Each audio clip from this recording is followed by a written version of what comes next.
पानमधुरी इत्यादि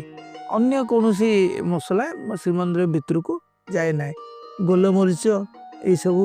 ये रोसर बाहर परिवाटी एवं रोस भितर दुई गोटी नला आसी थाए गोटे पटे जो आमर जो कट्टा बट्टा होचे तार पानी अलग जाए थाए रोस भितर जो पानी सब आसी थाए ता मध्य दी भाग होके आसी थाए गोटे पटे महाप्रभु जो पेज आसी थाए जहाँ बाहर को जाए ताकू सब विभिन्न गाई गोरु इत्यादि पान करता कि मनीष पवित्र भाविक पान करते एवं रोसघर वर्ज्य पानी से मध्य गोटे नल आसी थाए ये